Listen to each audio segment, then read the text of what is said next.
What's up, everybody? I'm Adam DePasqua. Welcome to episode 7 of OMG That Meal, a podcast by To Eat List. This podcast is about food experiences, restaurants, and restaurant culture. If you haven't listened to this podcast before, when you hear this sound, that is us signaling that you should add that place to your To Eat List. This is actually a very special episode because, one, this is our very first video episode, which is very exciting. And we also have probably our biggest guest ever on the show. We've had a lot of amazing guests, but this is actually somebody that I personally looked up to. So if you haven't heard of him before, you may know of his restaurant called the Meatball Shop. He is the co-founder of the Meatball Shop in New York City, the co-founder of Seamore's. He's been featured everywhere from GQ to the Food Network to Late Night with Jimmy Fallon and the Today Show. So without further ado, I want to welcome to the show, Michael Chernow. Welcome to the show, Michael. What's going on? Thanks so much for having me. Absolutely, man. I'm super pumped about this. Yeah, man. Like I said, I've been eating at your restaurants whenever I visited New York. I am originally from there. And then, watched you on TV. So it's been really cool to have you and give my listeners a little bit of an insight of where you came from, what you're doing now, and everything in between. Sweet, man. I appreciate all the kindness. It's Absolutely quite an intro. Yeah.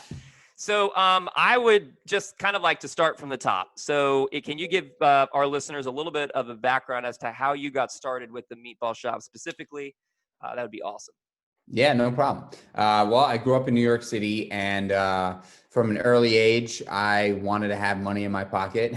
And a buddy of mine who was a year older than me was working at a restaurant when he was 14. I was 13. And I was delivering videos for a video store, and this is back in the VHS days. Nice. And he said, "Hey, man, you want to deliver food for the Cano Cafe?" And I was like, "Absolutely." So I ended up walking through the doors of a restaurant called the Cano Cafe in Manhattan's Upper East Side, and I honestly fell in love with the business. And I've had a job in a restaurant ever since. Worked in a bunch of restaurants throughout the years. Ultimately landed at a place in the East Village called Frank Restaurant, where I worked every single position. I worked there for 8 years. I went to culinary school while I was there. When I graduated culinary school in 2009 or 2008, I started putting the plan together for a restaurant, and I dragged my best friend from childhood, who was the guy that got me the job at the Cano Cafe, Nice. back to New York. He was working on the West Coast as a chef, and I said, "Hey, man, I'm ready. Let's do this." And we sort of put our heads together, and I was working at an Italian restaurant, this East Village restaurant. The number one dish on the menu was a very simple dish. It's called the rigatoni al ragu, rigatoni pasta with meatballs and sausage. And late night, I would always order the rigatoni al ragu sans the rigatoni. So just a bowl with meatballs and sausage, tomato sauce, Nice. side of broccoli, side of spinach. And that is ultimately what eventually became the Meatball Shop concept. That's amazing. And your second restaurant, which is actually Seamore's, that's more of a seafood style concept. So what kind of brought you to go in like a completely different direction with your second concept? Seafood is one of my main sources of protein. I've always loved fish tacos. When I saw that I could make meatballs cool, I figured I could probably do the same thing for fish tacos in New York. And, I was also sick and tired of hearing that everybody in New York, if you wanted to get a good fish taco, you had to get on a plane and fly to Los Angeles. And I was like, that's BS. In New York City, we're surrounded by water. I grew up fishing.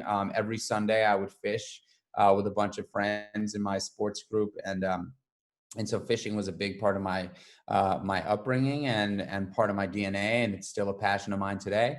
But I just said, I wanted to, see if I can get creative again and see if I was able to hit another home run. And I came up with the idea for Seamore's, and I decided to focus on local, sustainable, wild seafood. And it worked. And, Seamore's is actually thriving right now. And everybody, through this pandemic has been suffering, but Seamore's has really been able to sort of keep a really good, we've stuck through it and we figured out our way, and the Meatball Shop has as well. So. No, that's awesome to hear. That's actually one thing I was curious about. I mean, obviously, like all of your restaurants are in New York City. Over the past, I don't even know how many months we're at now, 6, 7 months. New York was probably one of the most impacted states in our nation with everything going on. Especially with regards to lockdowns, et cetera. So like for your restaurants or, specifically Seamore's and whatnot, how did you guys adapt to that? Well, at first everybody was scrambling. Nobody really knew what to do. I mean, Meatball Shop, I created with my partner, Daniel. I launched it. I ran it with him for 4 years. And then I sold a bunch of my equity to the partners there. That's what gave me the opportunity to create Seamore's. I did the same thing with Seamore's. I created it. I ran it for about 3-4 years. And then in November of 2019, I sold the majority of my equity to my partners so that I can go create again.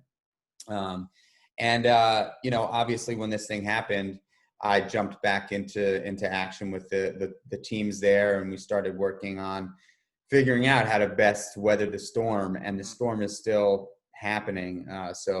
But we decided that Seamore's ultimately was going to close all the restaurants until we knew more, because we did not do a lot of business in takeout and delivery. Okay. So Seamore's closed the restaurants. Meatball Shop, however, did a ton of business in takeout and delivery. So the plan for Meatball Shop was to really ramp up the delivery models and really push delivery hard. Seamore's, we preserved the cash that we had in the bank. And luckily, we both got a PPP loan. So that really helped save the businesses. If it wasn't for the PPP loan, chances are all businesses in New York City in the restaurant space potentially would have closed. But we were able to really figure it out. And then, 6 weeks into it, as things started to warm up in the city, Seamore started to put together a small menu of lobster rolls and margaritas. And we started drawing our guests back into the spaces, or into the outdoor seating in the spaces. Yeah. And now Seamore's is kicking ass, and all the restaurants have really great outdoor spaces, and we're all delivering, and we're doing all right. That's awesome, man. That's really cool to hear. We just had another guest last week, and it's always just cool to hear how people are just adapting to the situation and the things that they're doing. So I love kind of hearing that background. We've kind of discussed those two things with regards to your restaurants, weathering the storm and stuff along those lines. And obviously, like with both of your restaurants, this is probably a better question, but this is for any restaurateurs out there who may be interested. But when you have that many locations, how do you scale and do it well in that sense? Scaling is a real science. It's very difficult to do.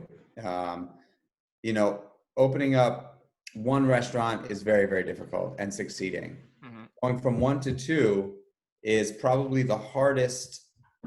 I would say it's the second hardest thing to opening up the first one. And then you get to 3, 4, 5, and going from 5+ is almost impossible.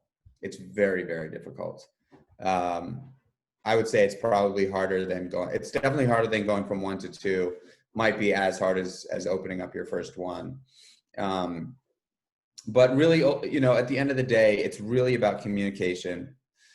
Like, top-down communication is so important for the scaling of a restaurant group.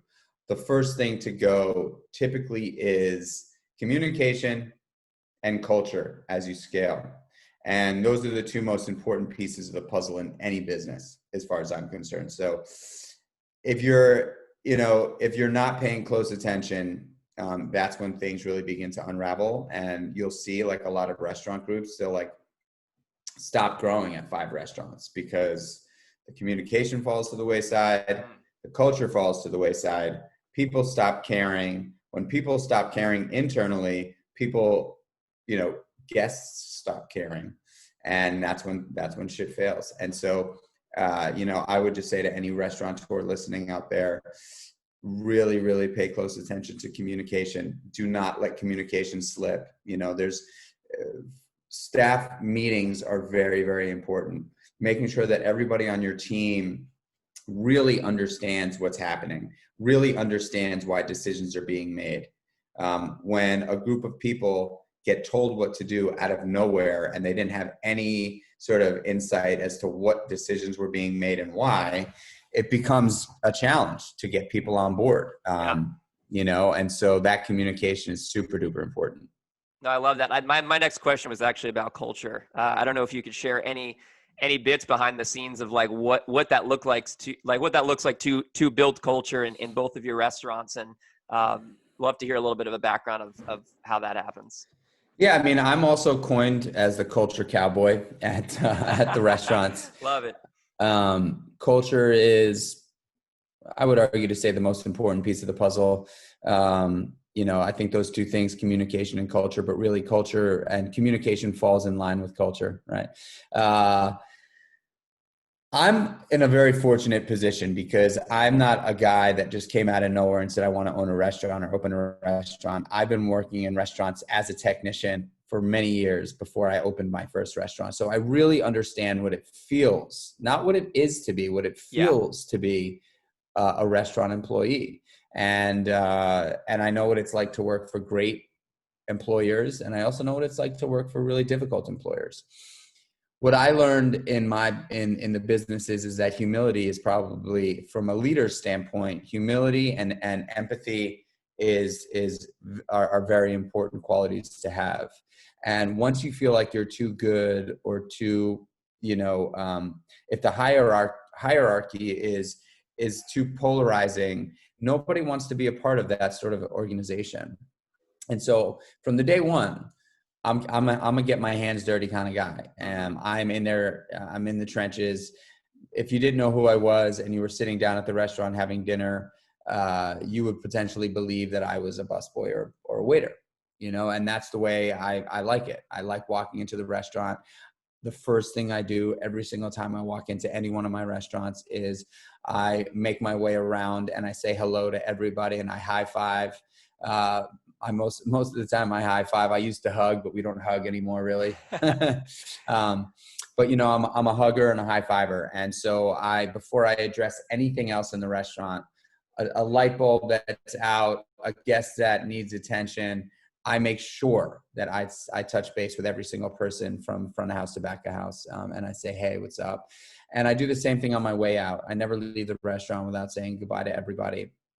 And if I'm in the restaurant, I'm not just standing in the corner, like making everybody nervous. I've got my sleeves rolled up. I am bussing tables. I am running food. I'm hanging with the teams. I'm talking to them about products and I treat them like family. I put the team first all the time, way before the guest. And because I just know that for the guest to have the greatest experience ever, the team's got to be stoked and fired up to be there. They got to feel supported. They got to feel appreciated. It's so simple. It's overlooked so often. Yeah. I've actually, I used to, like, when I was younger, I worked in a restaurant, and then I worked in retail, and I worked in Apple retail, which is like a whole nother animal than a normal retail job is. But it is, that's just like 100% true. I've been in those instances where like the culture was like extremely strong. Everybody wanted to work where we worked. And then as the culture slipped, it was just kind of like, overall, it makes total sense. There's nothing worse than having a quote unquote leader walk into a restaurant and the whole entire staff get nervous. Yeah. And then the minute they turn their back, everybody makes fun of them or rolls their eyes or goes, oh, yeah, him again or her again.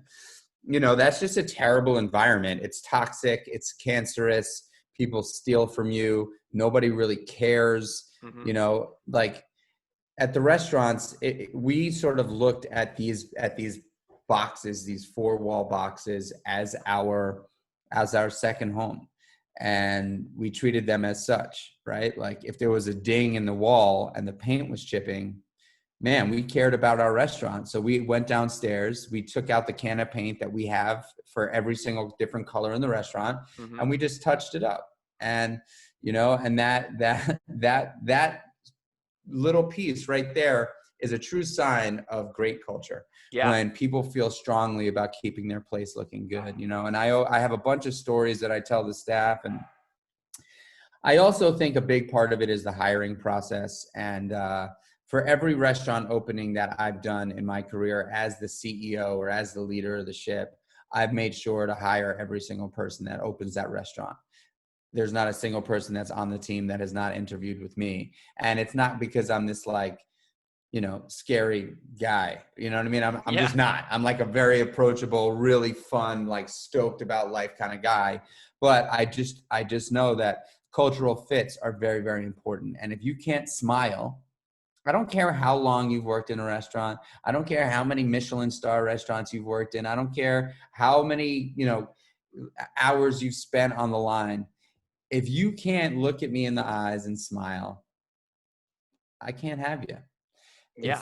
I can't teach you how to do that. I can't teach you how to be a positive person. Mm-hmm. And negative situations are my oxygen. I thrive in uncertainty, in really sort of like hairy situations. Negative people are my kryptonite. I do not like to be around negative people. Dude, I freaking love that. Yeah, it's the truth. I'm recording this like this. I can't, for me, I just, it's not, look, as a restaurateur, I have to navigate negative people all the time, right? Mm-hmm. Like I'm in the hospitality business. I'm here to fix problems. That is what I do. My job is to make you happy, period. That goes with my staff first and then ultimately the guests. But with the staff, I have the choice to take you on or not. With a guest, I don't have the choice. Yeah. And so with the staff, I make it my job to make the best choices. And the more positive people on the team, the more positive the team will be. The more positive the team will be, the more positive the experience or the end result will be for our guests. And the ultimate goal is to make amazing memories. People ask me what I do for a living, and I say, honestly, I'm a memory maker. And, hopefully most of those memories are positive ones. Sometimes we drop the ball and we pay for it. But at the end of the day, I'm a memory maker, and that is what makes me successful. I know that my job is to give you an awesome experience and something to remember forever. And if I'm able to do that, then I can succeed at my job. No, I love that. So we've obviously talked about, a little bit of your past and kind of where you come from. I do want to talk a little bit about what you're doing now. You are just shredded right now. So, you've gotten heavily into fitness outside of that, which is another just complete, something completely different from, the restaurant industry. What got you to that point? Was that something that you've always been interested? Like, have you always been, into fitness and working out, or has this been something that has just kind of, something that sparked more recently, now that you've kind of had more time in a different way away from the restaurants? I have been deeply passionate about living my best life for a long time. And I know that living my best life does not mean being rich, does not mean how many things I have. Living my best life means how I feel inside. Mm-hmm. And then ultimately I can be of service outside.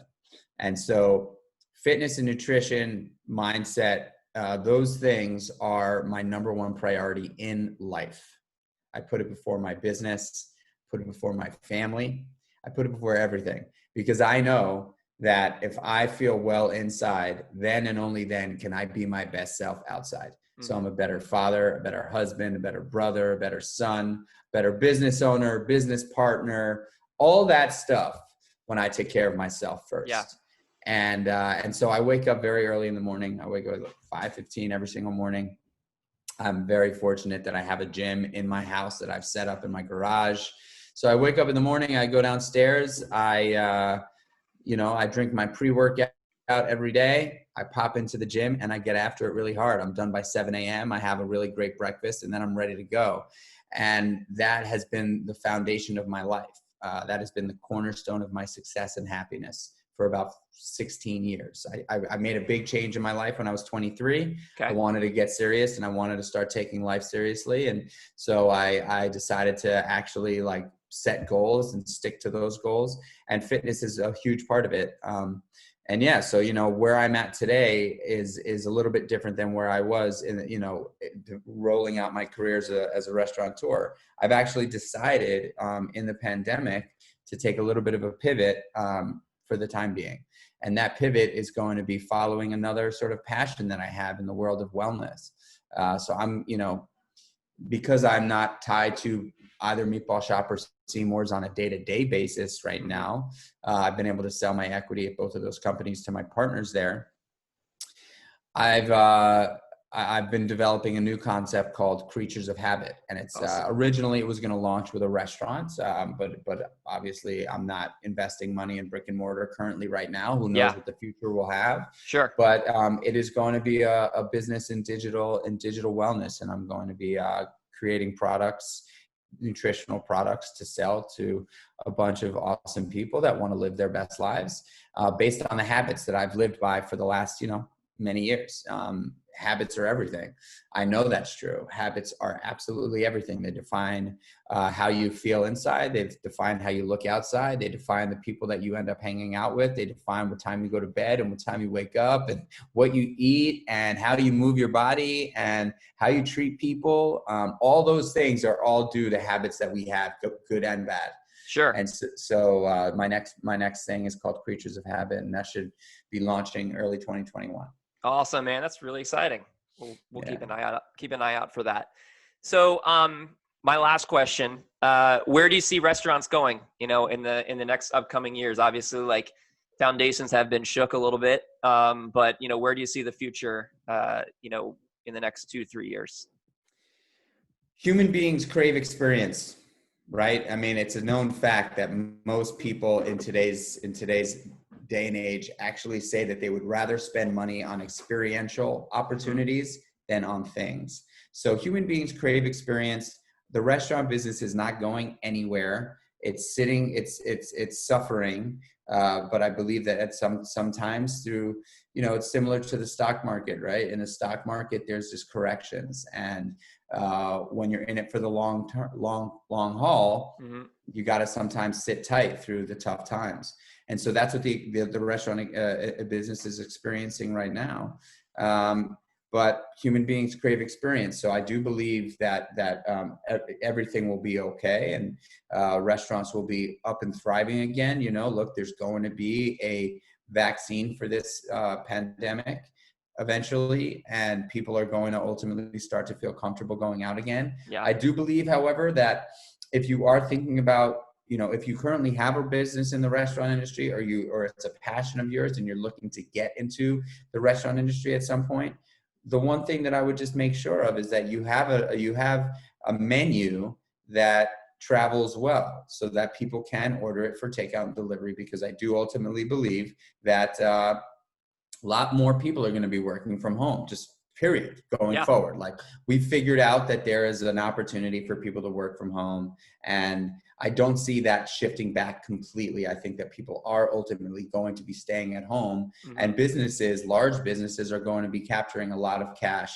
by not spending money on these massive office spaces in T1 markets around the country. So that's going to lead people to order food from home a little bit more. And I believe that is something that is not going to change either. I think people are going to be spending money digitally on food to go. So I would just urge anybody that's in the business now to really think about creating a segment of their menu that does travel well if there's nothing now. And a lot of people, as we've seen, have been focusing on that. And if you're looking to get into the business, make sure that a fair amount of your business is available for takeout and delivery, and travels well. And that's ultimately what I think is going to be the big shift. I don't know how super fine dining restaurants are going to fare long term. I think that that segment might have been hit a little harder than all the rest.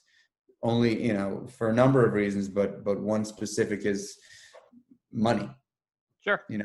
Yeah. It's expensive, and it's inside. And so I think it's going to take a little bit longer for those restaurants to get back to where they were pre-pandemic. But beautiful food and presentation and experience is definitely something that people are always going to want again.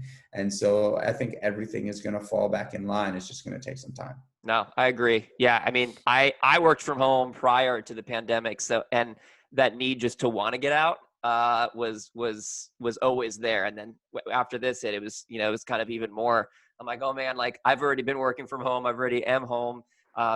So like places like restaurants or, even another struggling one like movie theaters is something that I'm always like, no. Like if I have the opportunity, I will go, I will support, and kind of keep these things going because like you said, it's an experience. It's how people congregate, get together. No, so I love that answer. So part of this podcast is to actually talk about food, your favorite places to eat, et cetera, et cetera. So what I want to do right now is this podcast is called OMG That Meal. So I want to go through, and this could be a takeout, especially given the times. If it's something that you got at takeout, if it's something that you remembered, that you got something recently that you really enjoyed. But OMG That Meal, your OMG That Meal moment is just the last meal that you had that basically was easily remembered. It left a void in your life and you had to have it again. What was that last meal at a restaurant that you had that is your OMG That Meal moment? Are we talking about just like the most recent? Yeah, any. Yep, your most recent one where you're like, oh man, this is super good, and where was it from? Well, I moved upstate, so we have a place in Brooklyn that we've been living in for a long time, and my wife and my two kids and I decided in the pandemic, because we have a house out of the city, to pack up a bunch of stuff and come to the house upstate. We love it up here, and we eat really, really well. But the one thing we're missing is sushi, and we love sushi. Okay. And so there's a restaurant in New York City called Tomo Sushi that is probably my, I just crave it. I crave it. And I was down in the city a few weeks ago and I met with a buddy and we went and had dinner there and it makes me so happy. That is the definition, man. Yeah, it just makes me so happy. Everything about it. The fish is just so good. I really want it to, my birthday's tomorrow and I'm so bummed that I can't go there. Thanks. And so, that meal at Tomo Sushi, I go hard and it's so good. It's so good. So good. That's awesome. If somebody were to go there, which do they order? The sashimi deluxe with, they should order a roll called the Armando roll. They should also, my order is the same exact time. We've been going there for 15 years. So we order sashimi deluxe, edamame, Armando roll, il avocado roll. I order uni and ikara, and we finish with some tamago. Awesome. Love it. So we're to my favorite segment one of my favorite segments of the podcast, which are 10 quick fire questions. So I'm going to ask you 10 questions and they get 10 answers. So we're going to start with number 1. What is your favorite part of creating a new restaurant concept? The menu. Awesome. Your favorite order at Seamore's? Kale and avocado salad with a piece of fish, the daily catch of the catch of the day, whatever we got on the board, and a tuna poke. Awesome. Your favorite order at the Meatball Shop? Chicken meatballs over the kitchen sink salad with pesto sauce. Ooh, nice. It is Q4 of 2020. What goal do you want to have completed by the end of the year? By the end of the year, having had soft launched Creatures of Habit. Your favorite guilty pleasure spot in New York? Morgan Stern's ice cream. Okay. Which tourist trap restaurant in New York is actually worth visiting? Peter Luger's. Okay. All right. What is your favorite food city outside of New York? And that's just me guessing, but your favorite food city may not be New York, but what is your favorite food city outside of New York? Barcelona, Spain. Oh, nice. Are you the second person who said that? I think so, on the podcast. So I think it's actually my favorite food city. Okay. Awesome. Yeah. You have a family of 4. You obviously have a ton on your plate. In just a few sentences, how do you balance it all? I build a house every day. I pour structure and foundation in the morning. early before everybody else gets up. That structure and foundation is my fitness and my mindfulness. And I think that being able to get that done and out of the way just sets me off on a positive, optimistic path. Okay. And it allows me to sort of build this structure. And so everything else in my path, I'm able to manage because I get out a lot of, if I wake up with anxiety, the first thing I do in the morning is smile and I go to the gym and like, I'm on fire. I'm able to love my kids, love my wife, get work done. And if I don't get everything done, it's okay. It's okay. Like if I've set out to crush the day and I get a percentage of that done, I think because I am eating well and training hard and really walking through the day with a positive mindset, I'm content. And I think it all really begins with that structured foundation in the morning. Love it. Love that answer. Your favorite restaurant? My favorite restaurant of all time? That's fuck, dude. That's like, whatever one comes to mind. All right. Well, can I give you a little story? 100%. So there's a restaurant in Barcelona, Spain called Calpep, Calpep. And that restaurant was probably the first restaurant. Well, actually not the first restaurant. The first restaurant that really made me want to be great as a restaurateur is a restaurant in New York City called Blue Ribbon Brasserie. If you've never been to Blue Ribbon Brasserie and you're in New York City, it is a must. You must go to that restaurant. It's one of the best restaurants in the world. But I was in Barcelona, Spain with my wife years and years ago, and we walked into this restaurant called Calpep, and the food, the minute we walked in, I felt this like rush of, wow, these people really know what they're doing. I mean, everything from I call it restaurant noise, but the music, to the people talking, to the glasses clinking, to, the food, the plate hitting the marble bar top, like it just all was in balance and in harmony, and the lighting was golden. And I think golden lighting, being able to perfect that golden lighting in a restaurant is so important. So those two things were nailed the minute I walked in, and we sat down at the bar and the food just started to come out, and they didn't really ask us what we wanted. It was just like, this is what we cook here. And like plate after plate, it was just unbelievable. And I walked out of that restaurant and I said, I don't think I've ever been to a restaurant as good as this. Like these people really have nailed it, and they've been doing it for like 60 years. Whoa. And so that restaurant is probably, and I know a lot of people love that restaurant in the world of restaurants. When you say Calpep in like a culinary setting, sure, room, people perk up because they're like, oh, you love Calpep. It's just, and the guy that owns it, Cal, he's got this really raspy voice, and he speaks like this, and he's there every night, and he's just a character, and the whole experience is truly wonderful. That's awesome. Which restaurant is next on your to eat list, aka what's the next restaurant you really want to try that you haven't gotten a chance to yet? Well, I'm actually, because we're upstate, we're doing a lot of exploration, and there's a restaurant that my wife made a reservation for tomorrow night for my birthday called Sylvia's. It's in Woodstock. I've been wanting to go there and check it out. It's a wood-fired restaurant, and they've got a pretty snazzy setup, and so I'm really excited about that. So it's Sylvia's. Awesome. Well, hey man, that completes our quick fire questions.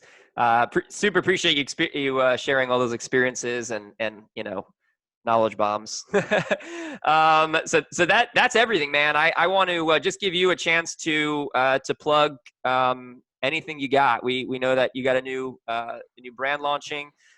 We also know that you have a podcast, so I'd love to give you the floor to let people know what you have going on. Awesome. Thank you, man. Well, I've got a podcast called Born or Made. It's a really fun podcast that I've had a lot of great time with. I'm up to, I think, episode 35 that launches tomorrow, episode 35, with a really cool guy named Jay Ferrugia. The podcast focuses on the nature-nurture question, whether people think that they were born with an inherent ability to crush it in life, or if they were made over time. And I think it's a really interesting topic, and we cover everything. I have a lot of really great guests on the show that have inspired me over the years that I've been lucky enough to have a conversation with. But it's a really cool podcast. There's lots of cool chewable content there. And so anybody that's listening to this, it'd mean the world if you'd go check out the Born or Made podcast. Keep your eyes open for Creatures of Habit, spelled with a K. That should be coming down the pipeline pretty soon.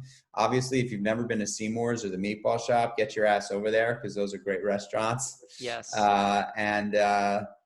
Yeah, you can follow me at Michael Chernow everywhere. Awesome, man. Well, thank you. For those of you who are listening, if you enjoyed this podcast, feel free to rate it, give us a 5-star, share it with a friend who you may think may also like it if they love food. And we'll be back with another episode of OMG That Meal. You guys have an awesome day.